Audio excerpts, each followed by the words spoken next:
સિટીના last parking સામે આવેલ છે ભાઈ સેવસળ। તો સૌપ્રથમ મેં તમને ત્યાંના કસ્ટમરનો અનુભવ સંભળાવ્યો। તો મિતભાઈ, તમારો અનુભવ કેવો રહ્યો?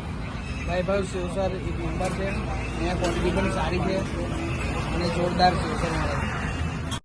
તો હવે અમે પણ ક્યાં પાછા પાડવાના હતા, તો અમે પણ બનાવડાવી દીધી છે સેવ તરી, જેની પ્રાઇસ છે માત્ર 60 રૂપિયા અને સેવસળની પ્રાઇસ છે 50 રૂપિયા। અને અહીંની ખાસ વાત એવી છે કે ત્યાં જૈન સ્વામિનારાયણ કોઈ બી માણસ જાય તેને તે પોતાના જમવાનો લુપ્ત ઉઠાવી શકે છે। તો અમે સેવ તરી મંગાવી છે, તેની સાથે આદા લસણની ચટણી, પાવ, છાશ અને ડુંગળી તેમજ ચીઝ પણ આવી ચૂક્યું છે। તો હવે હું તમને જમ્યા પછી તેનો અનુભવ શેર કરું છું। મિત્રો, હવે હું મારો અનુભવ કહું કે પેટ ભરાઈ જશે પણ પ્લેટ ખાલી નહીં થાય, અને પ્લેટ ખાલી થશે તો મન નહીં ભરાય, એવું આજનું મારો અનુભવ છે। બાકી જોરદાર એમ સેવસળ, સેવ તરી, આદાની ચટણી એમ જોરદાર હતું, તેમજ છાશ, ઠંડુ બધું પીલું પણ અહીંયા છે। તો આવો મિત્રો, તમે પણ એકવાર મુલાકાત લો।